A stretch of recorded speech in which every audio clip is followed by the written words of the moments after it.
Good morning, dear students. Today we are going to start the next topic of this chapter, conservation of plants and animals.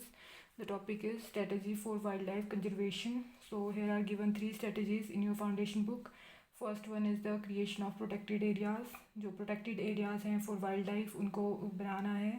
Second steps to regulate hunting और next क्या है hunting को regulate करना है. Third is captive breeding programs और third क्या है captive breeding करवाना है. कि जिनकी स्पीसीज कम हो रही है उनकी ब्रीडिंग करवा के उनका नंबर कैसे इंक्रीज़ करवाना है. तो फर्स्ट जो हमारा स्टडी करेंगे that is creation of protected areas.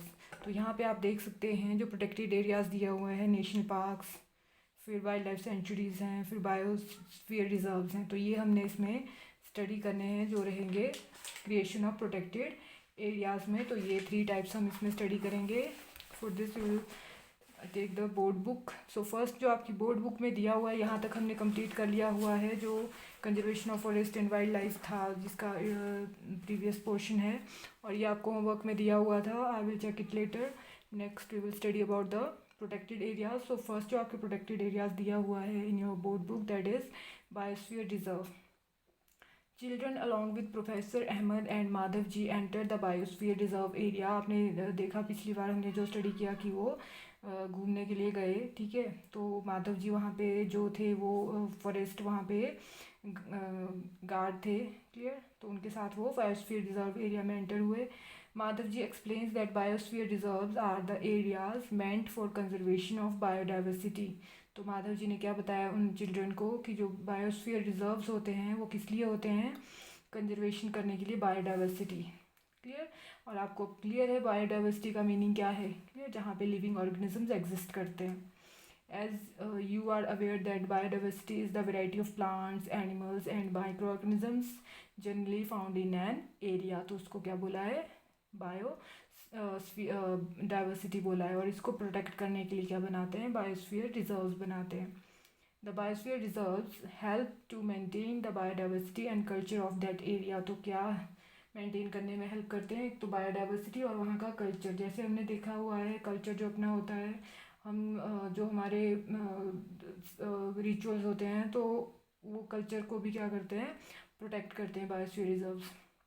Biosphere reserve में also contain other protected areas in it. Biosphere reserve जैसे है तो उसमें और भी प्रोटेक्टेड एरियाज उसके अंदर हो सकते हैं. The Pachmarhi biosphere reserve consist of one national park named Satpura and two wild life sanctuaries named Bori and Pachmarhi. तो जो आपके पंचमढ़ी बायोस्फीयर रिजर्व है, ठीक है, वहाँ पे क्या है उसके अंदर मींस बायोस्फीयर क्या हो गया फिर बड़ा है from national park and sanctuaries. वो ज़्यादा एरिया कवर करता है और उसके अंदर ही क्या हो सकता है, नेशनल पार्क और वाइल्ड लाइफ सेंचुरीज हो सकती हैं. तो यहाँ पे ये जो मैप दिया हुआ है ये पंचमढ़ी बायोस्फीयर रिजर्व का है. ठीक है, तो उसके अंदर क्या बोला उन्होंने, एक नेशनल पार्क है और उस नेशनल पार्क का क्या नेम है, सतपुड़ा नेशनल पार्क है. और ठीक है, तो यहाँ हम देखेंगे ये दिया हुआ है जो लाइट ग्रीन कलर में है, सतपुड़ा नेशनल पार्क. क्लियर. याद रखना है जो पंचमढ़ी बायोस्फीयर रिजर्व है ये कहाँ है, मध्य प्रदेश में. तो सतपुड़ा नेशनल पार्क है. ठीक है, और जो हमें टू बताई यहाँ पे आप देख सकते हो बोरी सेंचुरी है. क्लियर. और दूसरी जो सेंचुरी बताई वो बोरी एंड पंचमढ़ी और दूसरी क्या है, पंचमढ़ी सेंचुरी है. ठीक है, नेम से कंफ्यूज नहीं होना कि पंचमढ़ी दोनों के नेम है. क्लियर. तो पंचमढ़ी बायोस्फीयर है तो वो बड़ा एरिया है और उसके अंदर अदर प्रोटेक्टेड एरियाज रहेंगे. क्लियर. तो ये सारा का सारा क्या है, Pachmarhi biosphere reserve having one national park and two wild life sanctuaries Bori and Pachmarhi. तो इसका मैप दिया हुआ है. Next is given activity 7.4. List the factors disturbing the biodiversity of your area. Some of these factors and human activity may disturb the biodiversity unknowingly. List these human activities. How can these be checked? Discuss in your class and write a brief report in your notebook. तो आपने क्या report लिखनी है, जो आपके area है जहाँ पे बायोडाइवर्सिटी को डिस्टर्ब कर रहे हैं. आपने देखा होगा कि क्या बायोडाइवर्सिटी को कैसे, जैसे मान लो कटिंग ऑफ फॉरेस्ट है. क्लियर. या वहाँ पे अदर जैसे अननोइंगली क्या है, जैसे वहाँ पे बहुत ज़्यादा पोल्यूशन क्रिएट कर रहे हैं. लाइक वहाँ पे एक रिवर है, उस रिवर में बहुत सारा जो भी उसमें गार्बेज है उसको फेंक रहे हैं, तो वो भी क्या है, वो जो बायोडाइवर्सिटी उस उधर के एरिया है उसको डिस्टर्ब कर रहा है। ठीक है, वहाँ के जो प्लांट्स और एनिमल्स हैं तो उनको वो डिस्टर्ब कर रहा है। नेक्स्ट हम इसमें देखेंगे, तो हम उसकी एक क्या बना सकते हैं, एक रिपोर्ट बना सकते हैं। तो आप अपने एरिया में देख सकते हो कैसे उसमें बायोडाइवर्सिटी डिस्टर्ब हो रही है। आप इसमें पूरा एक ब्रीफ लिख के बना सकते हो, क्योंकि अपने एरिया का पता रहता है आपको कि किस तरफ डिफॉरेस्टेशन हो रहा है, किस तरफ कोई पोल्यूशन कॉज कर रहा है, या किस तरफ हंटिंग हो रही है, तो उसका एक रिपोर्ट इसमें बना सकते हैं। Next is flora and fauna. ये 2 न्यू टर्म्स हैं आपके लिए। As the children walk around the biosphere reserve, they appreciate the green wealth of the forest. तो जो चिल्ड्रन गए थे अपने प्रोफेसर अहमद के साथ, वो पंचमढ़ी बायोस्फीयर रिजर्व में गए थे, तो उन्होंने देखा कि वहाँ पे क्या है, बहुत सारी ग्रीनरी है। ठीक है, they are very happy to see tall teak trees and animals inside the forest. जो टॉल टॉल टीक ट्रीज थे उनको देख के भी वो क्या हो रहे थे, खुश हो रहे थे, और उसके अंदर जो एनिमल्स थे। Suddenly Paheli finds a rabbit and wants to catch it. Paheli को क्या दिखा वहाँ पे, रैबिट दिखा। She starts running after it, और वो उसके पीछे भागना स्टार्ट हो गई। Professor Ahmad stops her, professor Ahmad ने उसको रोका। He explains that animals are comfortable and happy in their own habitat. Clear, कि जो अपने हैबिटेट में वो कंफर्टेबल हैं और खुश हैं, तो हमें क्या नहीं करना चाहिए, उन्हें डिस्टर्ब नहीं करना चाहिए। We should not disturb them. Madhav ji explains that some animals and plants typically belong to a particular area. तो माधव जी ने और क्या बताया हमको कि कुछ ऐसे प्लांट्स होते हैं जो सिर्फ उसी एरिया में होते हैं।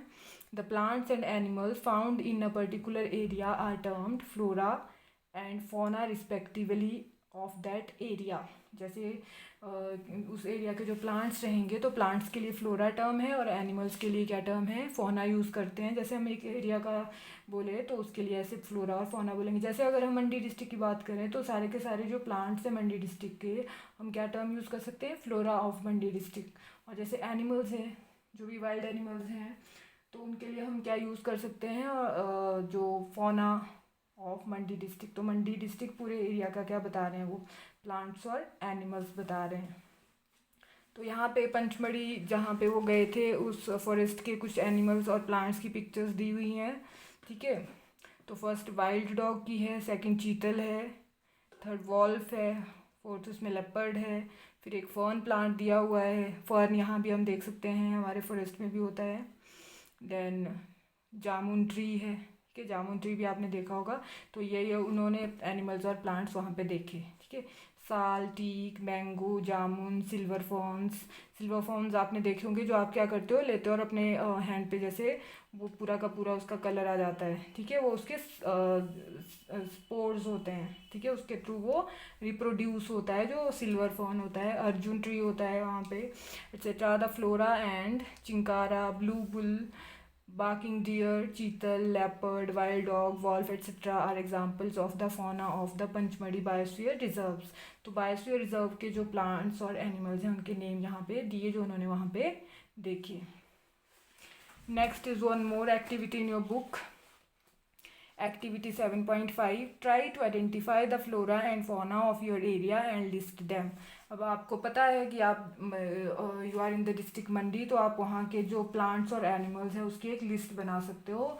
And how will you make the list, flora, your aim will be to identify the flora and fauna of Mandi district of Himachal Pradesh, and then you will write the flora of Mandi district, then after that fauna of Mandi district. So in flora you will write down the number जो names of plants or trees, or in fauna you will write the animals found in district Mandi. Then वो typically जो हमारे यहीं पे होते हैं, ठीक है, एंड उन्हीं प्लांट्स और एनिमल्स के नेम लिखने हैं। Next is endemic species, new terms हैं आपके लिए ये एंडेमिक स्पीसीज। आपने थ्रेटेंड स्पीसीज के डिफरेंट टाइप स्टडी किए हैं। ठीक है, तो ये जो एंडेमिक स्पीसीज है ये क्या होती है, will look at this. Soon the group quietly enters the deep forest. तो क्वाइटली जा रहा था वो, ज़्यादा वो क्या नहीं कर रहे थे, वहाँ पे शोर नहीं मचा रहे थे, फॉरेस्ट के अंदर गए वो। Children are surprise to see a very big squirrel. वहाँ पे उन्होंने बहुत बड़ी एक स्क्वेल देखी। This squirrel has a big fluffy tail. उसकी टेल कैसी थी, बहुत फ्लफी थी। तो यहाँ पे आप देख सकते हो ये जो दी हुई है ये पूरी क्या है, जो जाइंट स्क्वेल है, इसकी टेल देख सकते हो कितनी फ्लफी है, बहुत सारे हेयर्स हैं इसके. They were very curious to know about it. Madhavji tells them that this is known as giant squirrel as is endemic to this area. और वो क्या थी, उस एरिया की एंडेमिक स्क्वेरल थी, वो और कहीं भी नहीं मिलेगी जैसे इंडिया में या पूरे वर्ल्ड में. Endemic species are those species of plants and animals which are found exclusively in a particular area. So this is the definition of endemic species. Those species of plants and animals which are found exclusively in a particular area, वो और कहीं नहीं मिलेगी, वो ही उसका natural habitat है. They are not naturally found anywhere else, और वो कहीं भी नहीं मिलेगी नेचुरली. ठीक है. A particular type of animal or plant may be endemic to a zone, a state or a country. वो एंडेमिक हो सकता है प्लांट और एनिमल कि किसी एक जोन में पाया जाता हो, या किसी स्टेट में पाया जाता हो, या कंट्री में पाया जाता हो. That is endemic species.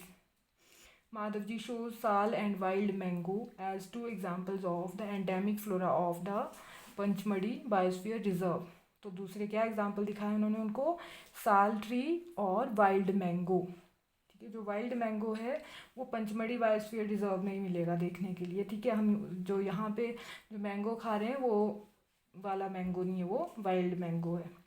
Bassin Indian giant squirrel and flying squirrel are endemic fauna of this area. जो ये एग्जाम्पल्स हैं वो क्या हैं, एनिमल्स के एग्जाम्पल है जो उस एरिया में पाए जाते हैं. तो हम इसको अंडरलाइन कर सकते हैं. तो ये हमने साल और वाइल्ड मैंगो फ्लोरा में अंडरलाइन कर लिया.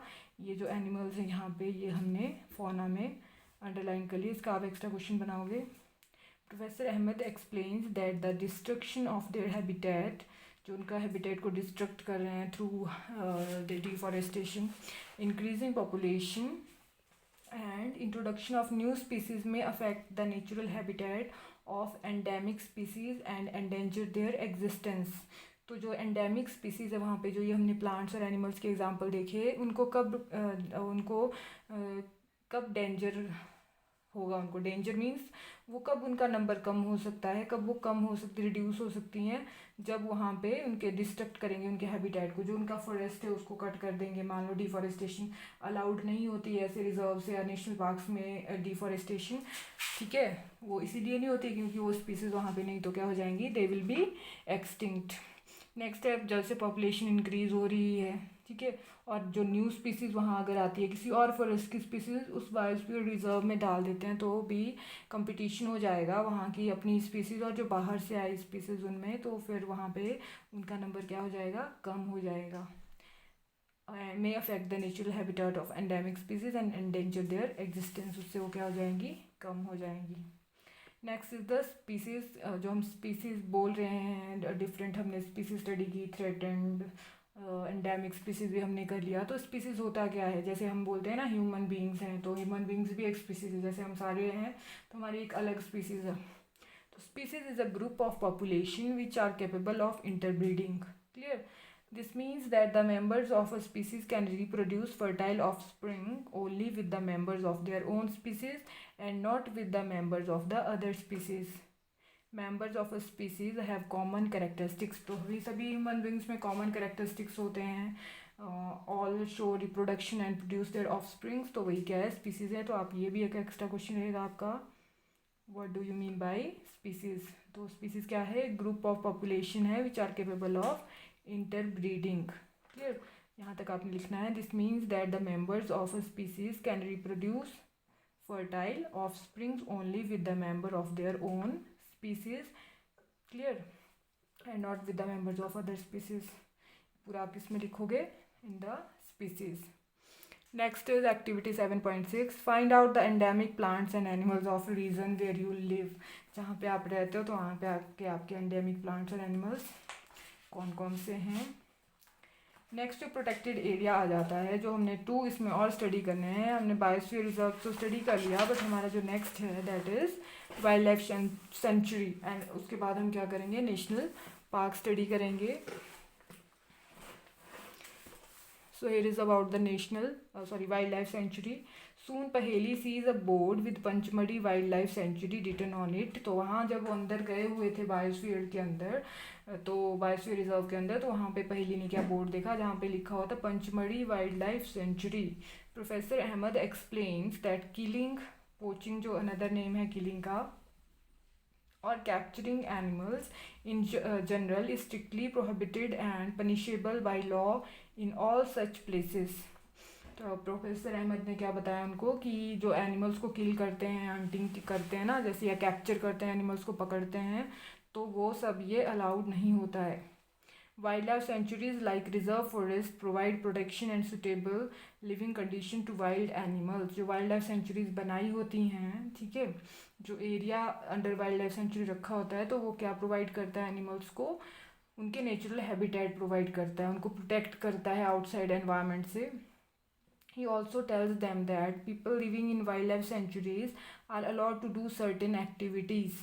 तो वहाँ पे जैसे रह रहे हैं लोग, ठीक है, तो जैसे पूरा एक बायोस्फीयर रिजर्व है, उसके सराउंडिंग में विलेजेस भी होंगे, जैसे हम लोगों के सराउंड हाउसेस के नियर बाई फॉरेस्ट होते हैं, तो वैसे ही वहाँ पे भी लोग रहते हैं, तो उनको कुछ एक्टिविटीज़ अलाउड होती हैं वाइल्ड लाइफ सेंचुरी में।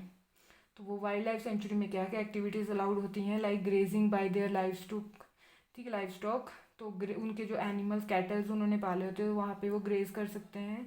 Collecting medicinal plants and firewood etcetera, और क्या कलेक्ट कर सकते हैं, मेडिसिनल प्लांट। अगर उससे एक वाइल्ड लाइफ सेंचुरी या जो फॉरेस्ट जैसे हमारे सराउंडिंग में होता है विलेजेस में, तो उस फॉरेस्ट से क्या निकाल सकते हैं, मेडिसिनल प्लांट्स निकाल सकते हैं, और फायरवुड कलेक्ट कर सकते हैं। यानी कि ट्री काट के वो फायरवुड हमने कलेक्ट करना है, जो एक्स्ट्रा जैसे उसमें ब्रांचेज हैं उसकी, ठीक है, गिर गई है, उसको वो पिक करके ला सकते हैं फॉर फायरवुड, क्लियर, अपने कुकिंग में यूज़ करने के लिए। तो ये एक्टिविटीज़ आपने याद रखनी है जो वाइल्ड लाइफ सेंचुरी में कर सकते हैं, क्लियर।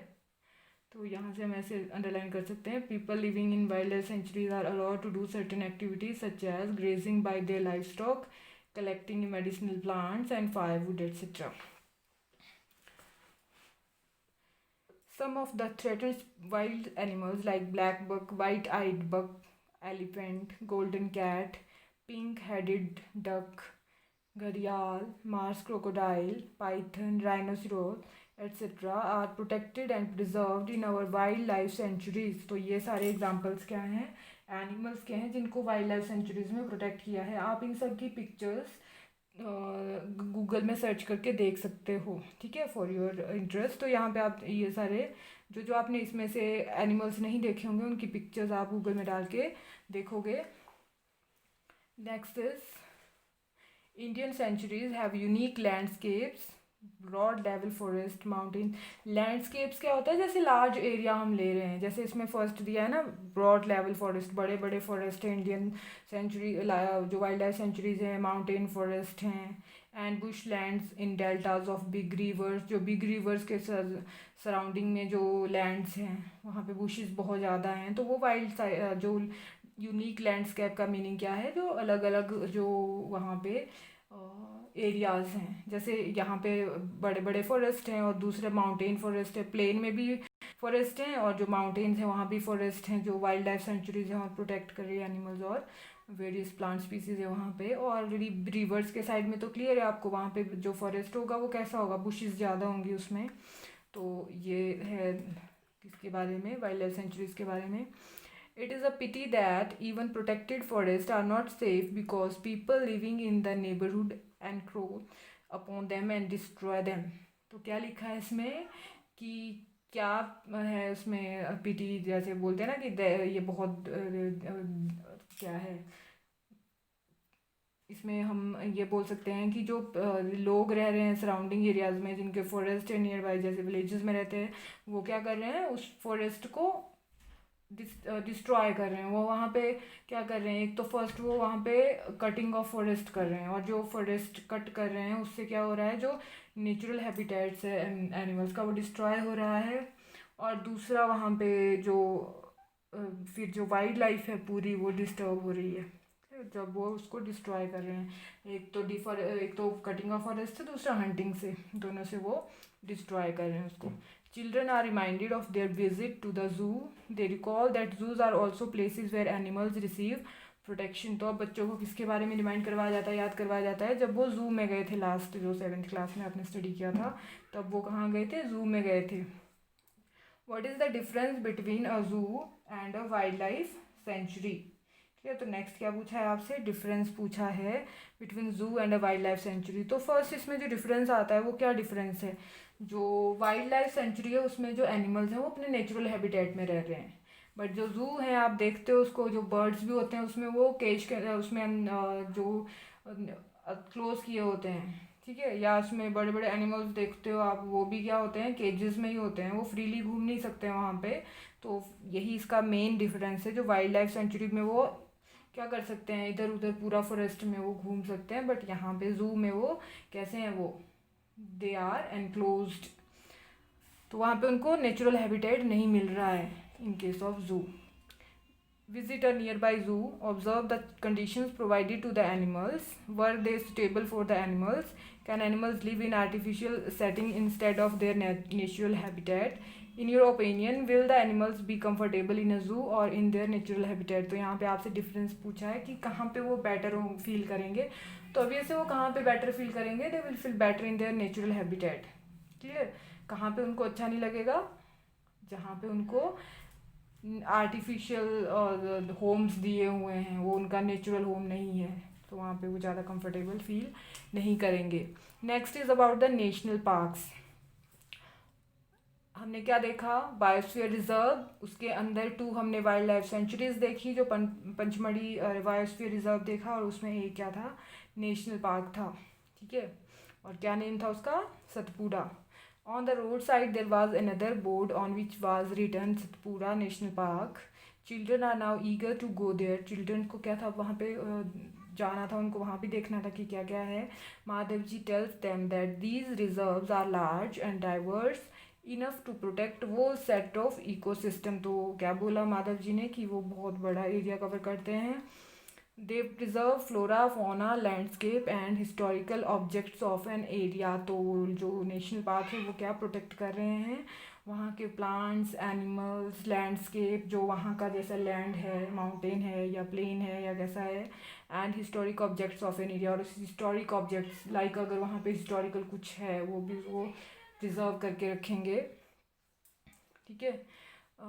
हिस्टोरिकल क्या हो सकता है वहाँ पे, मान लो वहाँ पे कभी ह्यूमन सेटलमेंट हो, वहाँ पे कोई केव है वहाँ पे, ठीक है, तो वो भी वहाँ पे प्रोटेक्टेड रहेगी। केव के अंदर कुछ वहाँ पे और भी अगर मिलता है वहाँ पे, तो वो भी सारा का सारा क्या रहेगा, उन नेशनल पार्क में प्रोटेक्टेड रहेगा।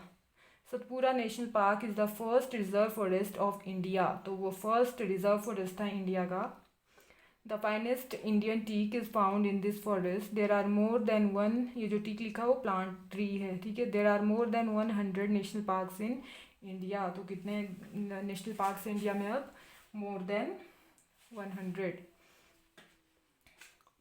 अब यहाँ पे सतपुरा नेशनल पार्क कुछ करेक्टर्स भी दिए हुए हैं।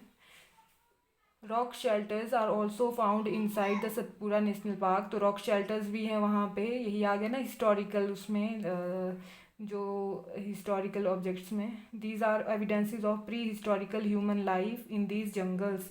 तो जो वहाँ पे मिले रॉक शेल्टर्स मिले, तो वहाँ पे पुराने टाइम में लोग रहते थे, क्लियर, जंगल्स में जब रहते थे। These give us an idea of the life of primitive people. तो किसके बारे में बताते हैं कि प्रिमिटिव टाइम में, ओल्डर टाइम में कैसे रहते थे लोग वहाँ पे। Rock paintings are found in these shelters. और रॉक पेंटिंग्स भी है, रॉक पे वहाँ पे पेंटिंग्स भी की हुई हैं।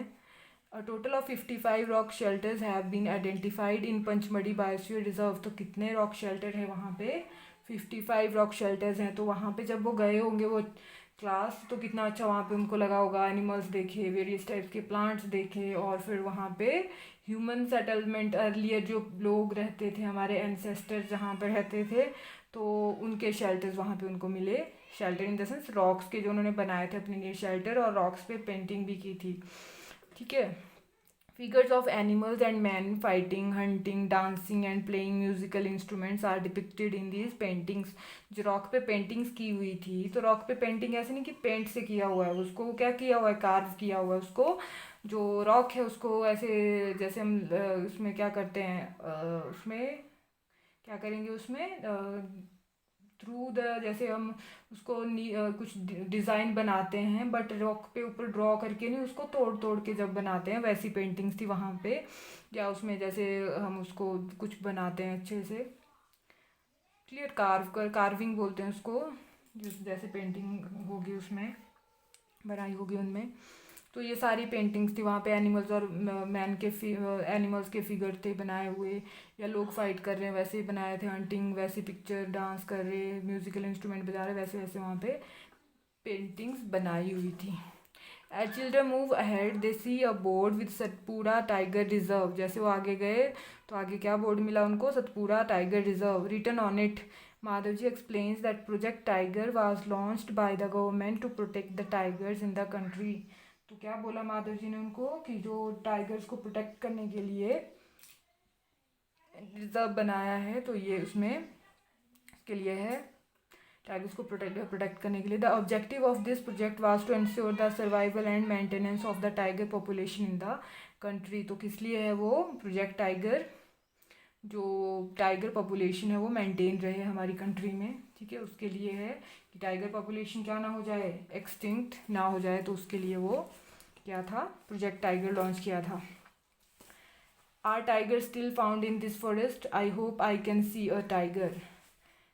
Tiger is one of the many species which are slowly disappearing from our forest. तो जो हमारे फॉरेस्ट से वहाँ से क्या डिसअपियर हो रहे हैं, टाइगर स्पीसीज भी धीरे धीरे डिसअपियर हुए। But the Satpura tiger reserve is unique in the sense that a significant increase in the population of tigers has been seen here. तो वहाँ पे क्या आया है, इंक्रीज आया है।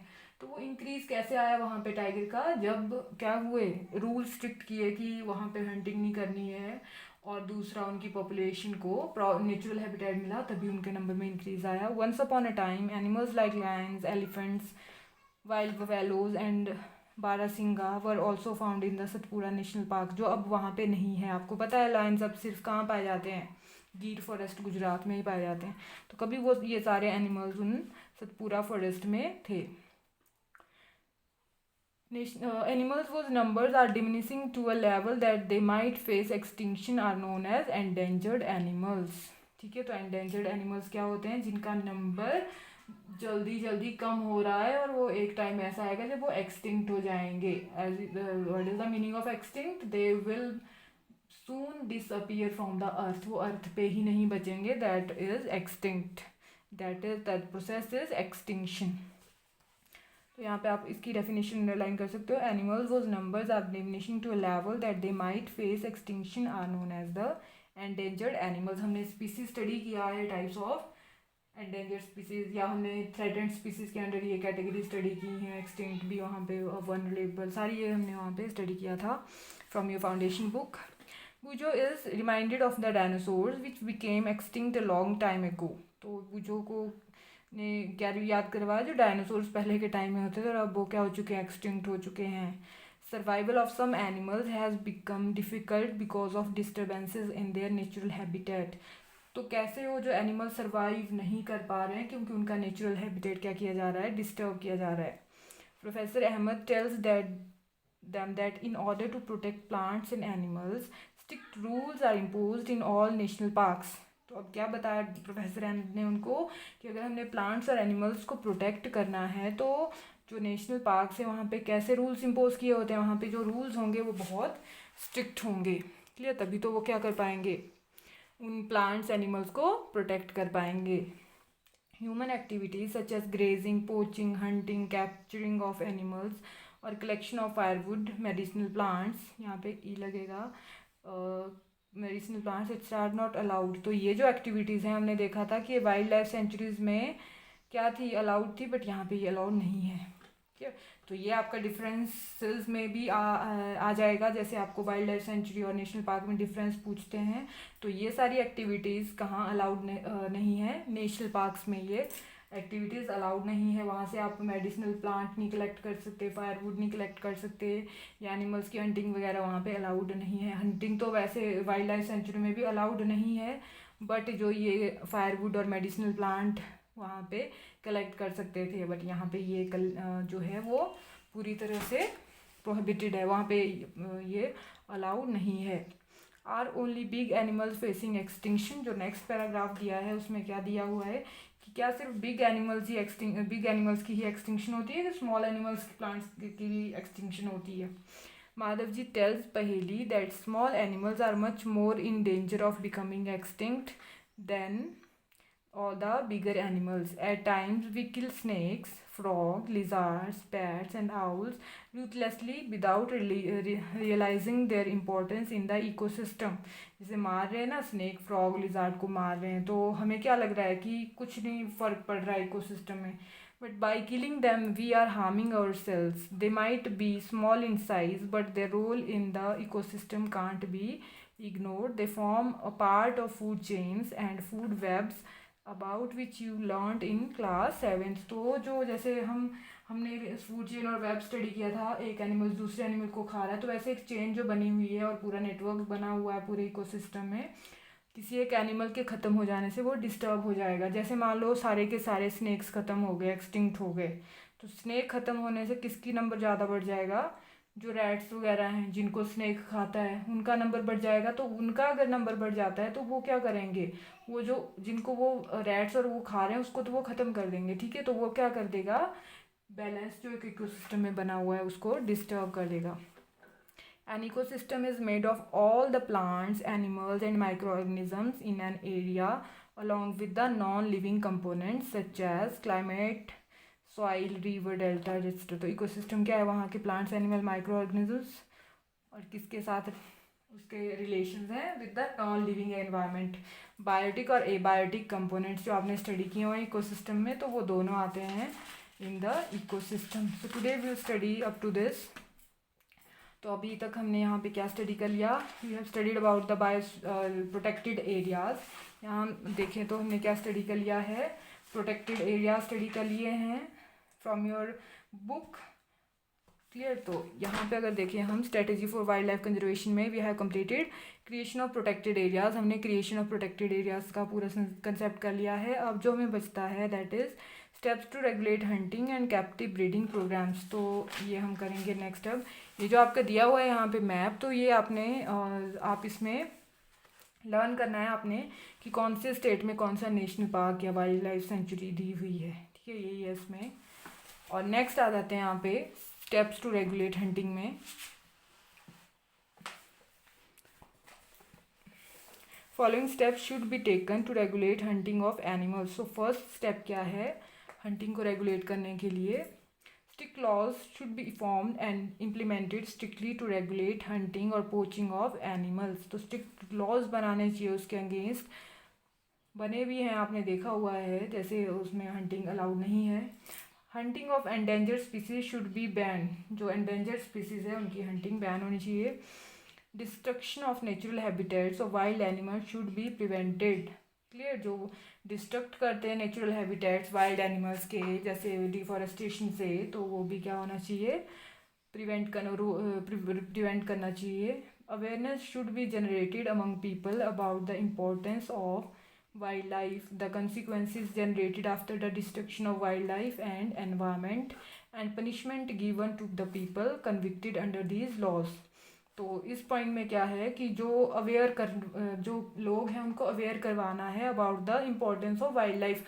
उनको किसकी इंपॉर्टेंस बतानी है, वाइल्ड लाइफ की इंपॉर्टेंस बतानी है कि जो वाइल्ड लाइफ है वो हमारे लिए कितनी इंपॉर्टेंट है, वहाँ पे कितने हमें यूजफुल प्रोडक्ट्स मिल रहे हैं, मेडिसिनल वैल्यू हो चाहे वो अदर वैल्यूज़ हो, और नेक्स्ट जो बैलेंस बना हुआ इकोसिस्टम में, तो उसकी इंपॉर्टेंस बताना है। और अगर हम उसको डिस्ट्रक्ट कर रहे हैं तो वो भी बताने हैं, उसके इफ़ेक्ट्स भी बताने हैं लोगों को कि अगर वाइल्ड लाइफ ख़त्म होती है तो हमें क्या क्या हो सकता है। और नेक्स्ट उसमें अगर फिर भी नहीं मान रहे हैं तो उनको क्या, उनके लिए क्या होनी चाहिए, पनिशमेंट शुड बी देयर, ठीक है। पनिशमेंट कैसे मिलेगी, वो भी अंडर लॉ ही मिलेगी, ठीक है, जो स्ट्रिक्ट लॉज बनाए उसके लिए। And next is captive breeding programmes. Breeding wild animals in captivity has saved some endangered species from extinction such as musk deer in Gadwal Hills, tiger in Gir Forest, Ghadial in Nandankanan Zoological Park in Odisha. तो जो captive breeding है उसमें क्या करते हैं, जो breeding है animals की, वाइल्ड एनिमल्स की, उसको करवाते हैं, उनके नेचुरल हैबिटेट्स उनको प्रोवाइड करते हैं, जिससे उनका नंबर इंक्रीज़ हो जाता है। तो उससे क्या होगा, जो एंडेंजर्ड स्पीसीज़ हैं उनको सेव किया जा सकता है, उनके नंबर को सेव किया जा सकता है। तो यहाँ पे एग्जांपल्स भी दिए हैं, मस्क डियर गढ़वाल हिल्स का, टाइगर जो गिर फॉरेस्ट में है, एंड घड़ियाल in Nandankanan zoological park in Orissa. तो ये क्या है, captive breeding programme. Breeding programme में क्या याद रखना है, क्योंकि ब्रीडिंग करवानी है और उनका नंबर इंक्रीज़ करवाना है जो कम हो रहा है नंबर। तो नेक्स्ट आपके कुछ प्रोजेक्ट्स दिए हुए हैं, wild life projects in India. तो आपको ये प्रोजेक्ट्स यहाँ से लर्न करने हैं। गिर लाइन प्रोजेक्ट है, प्रोजेक्ट टाइगर है, देन क्रोकोडाइल प्रोजेक्ट है, हिमालयन मस्क डियर प्रोजेक्ट है। तो ये सारे के सारे प्रोजेक्ट इन एनिमल्स को क्या है, प्रोटेक्ट करने के लिए। नेक्स्ट इसमें और है, जैसे राइनो कंजर्वेशन प्रोजेक्ट है, प्रोजेक्ट एलिफेंट है। तो ये सारे प्रोजेक्ट विद ईयर आपको लर्न करने हैं इसमें है। सो जो हमारा टॉपिक है कंजर्वेशन का, जो हमने ये यहाँ तक कंप्लीट कर लिया है, स्ट्रेटजीज इसकी, strategies for wild life conservation, ये हमने ये जो 3 पॉइंट्स है इसके, ये हमने कंप्लीट कर लिए हैं। सो नेक्स्ट जो हम स्टडी करेंगे इसमें इसी से रिलेटेड कंसेप्ट्स हैं, तो ये हम नेक्स्ट उसमें करेंगे, नेक्स्ट क्लास में। जो रेड डाटा बुक है, माइग्रेशन, रिसाइकलिंग ऑफ पेपर है, रिफॉरेस्टेशन है, इसका हमने थोड़ा सा कर भी लिया है, बट ये आपका रहेगा लास्ट, इसमें जो लास्ट टॉपिक रहेगा इस चैप्टर का ये। Clear? So that is all about the strategies for protection of wild life.